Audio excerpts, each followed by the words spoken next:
अस्सलाम वालेकुम। उम्मीद करता हूँ सब खैरियत से होंगे। मेरा नाम इस्माइल है। मैं प्रॉपर्टी नामा के प्लेटफॉर्म से यूट्यूब चैनल के ऊपर इस टाइम आपके सामने डिस्कशन कर रहा हूँ। अब बहुत सारे लोग जो हैं वो क्वेश्चंस करते हैं जो वैली है DHA वैली इस्लामाबाद के हवाले से। उस हवाले से आज हम डिस्कशन करेंगे। उसमें राइट नाउ क्या स्टेटस है, उसमें क्या होना चाहिए, अफेक्टीज़ जो हैं अफेक्टीज़ क्या कर सकते हैं जिससे वो अपनी इन्वेस्टमेंट्स को सेव कर सकते हैं, या फैक्ट्रीज कैसे अपने आप को जो है किसी सही रुख की तरफ लेके जा सकते हैं। DHA वैली जो है ये बेसिकली 2008 के अंदर ये प्रोजेक्ट शुरू हुआ और उस टाइम DHA का बड़ा सस्ता प्रोजेक्ट था। 5 मरला प्लाट को 6,80,000 समथिंग, 8 मरला 9 लाख समथिंग के ऊपर था।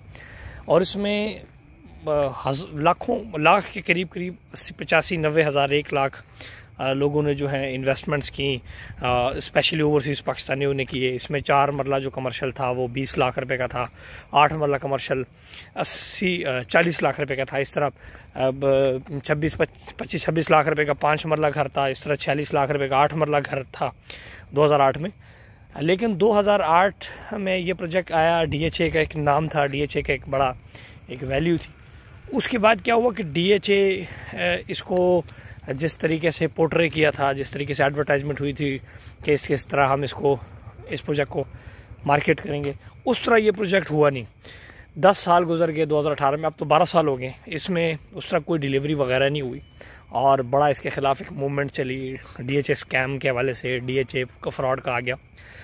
इसमें जो राइट नाउ अफेक्टीज़ हैं वो तकरीबन अराउंड 70,000 लोग हैं, अफेक्टीज़ हैं। अगर एक एवरेज 10 लाख रुपए भी एवरेज हम लगाएं तो ये तकरीबन कोई 70 अरब रुपए बनता है जो अभी तक कलेक्शन हो चुकी है DHA की तरफ से। लेकिन इसमें जो अगर टोटल बात की जाए तो तकरीबन 20% तक डिलीवरी है, बाकी सब राइट नाउ नॉन डिलीवर है। उसके पीछे जो मेरी एक असेसमेंट है वो ये है कि इनके पास पीछे से ज़मीन की अवेलेबिलिटी नहीं है। एक बात मैं यहाँ पे बताता चलूँ, ये वीडियो किसी भी प्रोजेक्ट को मार्केट करने के लिए या किसी भी प्रोजेक्ट को डोमिनेट करने के हवाले से नहीं है। एक आम एक journal being a professional real estate consultant एक अपनी राय दूंगा DHA वैली के बारे में, क्या होना चाहिए और क्या करना चाहिए। जिस तरह मैं पिछले 3-4 सालों से रियल एस्टेट का काम कर रहा हूँ और अपनी राय से लोगों को मुस्तफ़ीद कर रहा हूँ। चैनल को सब्सक्राइब करना नहीं भूलना ताकि आपको रियल एस्टेट के हवाले से वीडियोज़ मिलती रहें। DHA वैली इस्लामाबाद एक इंतहाई लो कास्ट हाउसिंग प्रोजेक्ट था जिस तरह बताया गया, और DHA का ब्रांड था तो लोगों ने काफ़ी सारी इन्वेस्टमेंट्स की। ये वीडियो उन लोगों के लिए भी है जो उन लोगों ने इन्वेस्टमेंट किया DHA वैली में, या उन लोगों के लिए भी है जो DHA वैली के अंदर इन्वेस्टमेंट करने का सोच रहे हैं, और उन लोगों के लिए भी है जो DHA वैली के अंदर इन्वेस्टमेंट कर चुके हैं। तमाम लोगों के लिए फ़ायदेमंद होंगी। कुछ टिप्स दूंगा जिससे आप मुस्तफ़ीद होंगे और फ्यूचर में इस किस्म के आप इन्वेस्टमेंट से और इस चीज़ से बच सकेंगे। DHA वैली के अंदर राइट नाउ जो पोजीशन है, बहुत कम प्लॉट्स हैं जो ऑन ग्राउंड आए हैं, बहुत कम घर हैं जो ऑन ग्राउंड हैं। एक सेक्टर में मस्जिद बनी हुई है, कुछ अलीवंडर ब्लॉक और जो बाकी ब्लॉक्स वगैरह वहाँ पे काम हुए हुए, कुछ घर बने हुए हैं, कुछ सिर्फ स्ट्रक्चर है जो बने हुए हैं, वहाँ पे पेंट वगैरह सिर्फ हुआ हुआ है, अंदर सैनिटरी वगैरह और जो सारा काम है वो अभी तक नहीं हुआ। इस हवाले से बहुत ज़्यादा कंपेन्स चली, DHA के अंदर लोगों ने एहतजाज किया। लेकिन बीइंग अ ब्रांड और पाकिस्तान आर्मी का एक इदारा होने के नाते इसके ऊपर किसी किस्म की कोई सुप्रीम कोर्ट के हवाले से, NAP के हवाले से, FIA के हवाले से बहुत जगहों पे prime minister Imran Khan portal के ऊपर बहुत कंप्लेंट्स हुई, लेकिन कोई सुनवाई नहीं हुई। उसके पीछे जो सारी रीज़न्स हैं वो आप सबको पता है कि एक मजबूत इदारा होने के नाते राइट नो अभी तक किसी किस्म की वो नहीं हुई। जनरल राहील शरीफ के दौर के अंदर प्रॉपर उन्होंने ये जो इस प्रोजेक्ट के ऊपर जो स्कैम था वो NAP के हवाले किया, लेकिन अभी तक उसके ऊपर कोई मुस्तनद कोई रिपोर्ट नहीं आई कि ये क्या वजह बनी कि ये इतना बड़ा 72 अरब 70-80 अरब जो भी इस तरह है, और 70,000 जो पाकिस्तानी हैं उनको अभी तक प्लॉट नहीं मिला, उसकी क्या वजह, तो अभी तक वो चीज़ सामने नहीं है। लेकिन राइट नाउ जो DHA वैली के अंदर जो इफेक्टिव्स हैं वो इसकी एहतजाज वगैरह कर रहे हैं, लेकिन वहाँ पे वो उनकी जो अपील है वो ये होती है कि जी हमें प्लॉट्स दिया जाए। मेरी ज़ाती राय ये है कि एग्ज़िट प्लान बता देता हूँ कि आप इस प्रोजेक्ट से एग्ज़िट कैसे कर सकते हैं। जितने भी अफेक्टीज़ हैं वो जब भी उनकी मीटिंग्स होती हैं अफेक्टीज़ की DHA के साथ, एक तो उनको ये है कि कि हमें प्लॉट्स दें। मुझे नहीं लगता ये पॉसिबल है कि राइट नाउ उनको प्लॉट्स दिए जाएं, लेकिन ना उनको पैसे रिफ़ंड किए जा सकते हैं। मेरी राय है उनको चाहिए जितने भी फैक्ट्रीज़ हैं कि वो इस चीज़ की डिमांड करें कि हमें मर्जर दी जाए, मर्जर का मकसद ये है कि DHA के जितने प्रोजेक्ट्स हैं कराची में, लाहौर में, मुल्तान में और किस्तों पे इस्लामाबाद में और भावलपुर में, जहाँ जहाँ DHA कोटा आ गया, इस तरह जितने DHA के अपकमिंग प्रोजेक्ट्स हैं उसमें इनको मर्जर दी जाए, जो फैक्ट्रीज़ हैं, जो उनकी प्लॉट्स हैं। अब उस तरह क्या होगा कि मिसाल के तौर पे एक तो DHA को सारी पेमेंट DHA को नहीं देनी पड़ेगी, DHA को 70 अरब रुपया देना या सारी रिकवरी करना DHA के लिए मुश्किल साबित होगा। तो उससे इजी ये हो जाएगा, जिस तरह आपने देखा होगा बहरिया भी अक्सर मर्जर ओपन करता है। तो मर्जर में क्या होता है कि जो प्रोजेक्ट आ रहे हैं कमर्शियल दे रहा है बहरिया, DHA दे रहा है। आपने देखा लाहौर में भी अरबों रुपए की प्रॉपर्टीज़ इन्होंने बैलेट की हैं।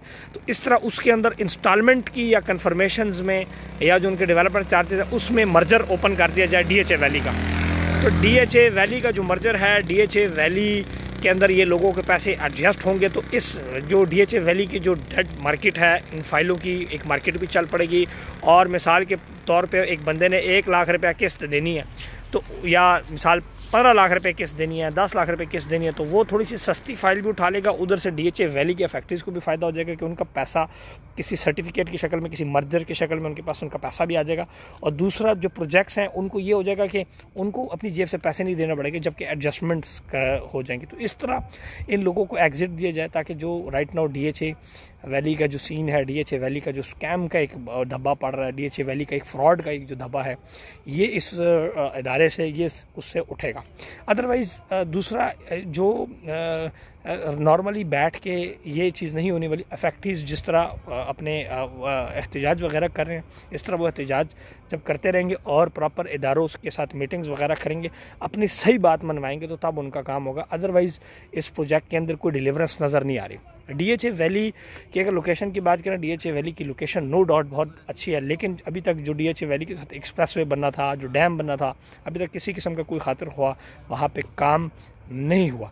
DHA वैली के अंदर जितने ब्लॉक्स हैं, रहायशी ब्लॉक्स हैं, वहाँ पे भी उस तरह की ज़्यादा कोई वो नहीं आ रही। एक आध प्लाजा बन रहा है, कुछ घरों के अंदर लोग रह रहे हैं। तो मैं समझता हूँ कि DHA को चाहिए कि इस चीज़ को एज सुन एज पॉसिबल कोई नई डील लेके आए और उसमें इन लोगों को मर्ज किया जाए, ताकि जो रियल स्टेट के सेक्टर्स के ऊपर DHA के ऊपर कहीं भी दबा है वो मिटे। अब मिसाल के तौर पे हम DHA में कहीं भी प्लॉट बेचने जाते हैं या कहीं भी DHA के अंदर जब मार्केटिंग करते हैं, तो ये एक आता है, सारी बात 70,000 लोग हैं।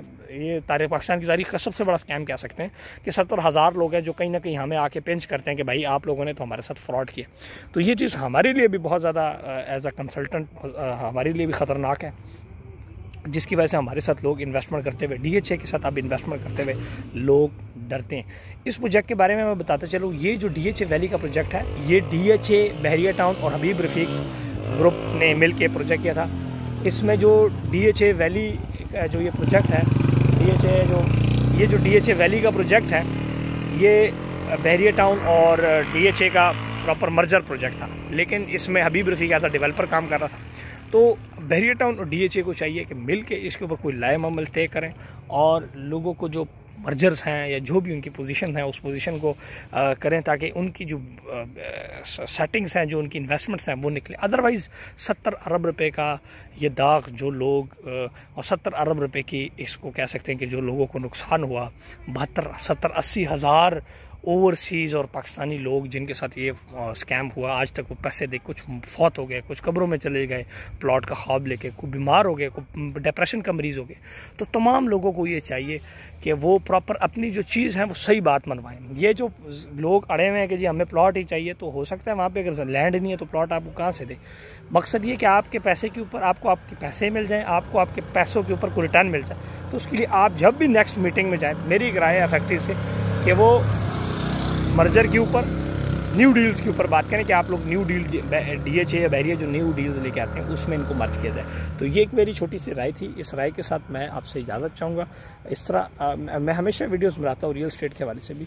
तो रियल स्टेट में मैं यही बात हमेशा करता हूँ कि आप ऑन ग्राउंड इन्वेस्टमेंट्स के ऊपर फोकस करें और बिग ब्रांड्स और बिग नेम्स के साथ इन्वेस्टमेंट करें।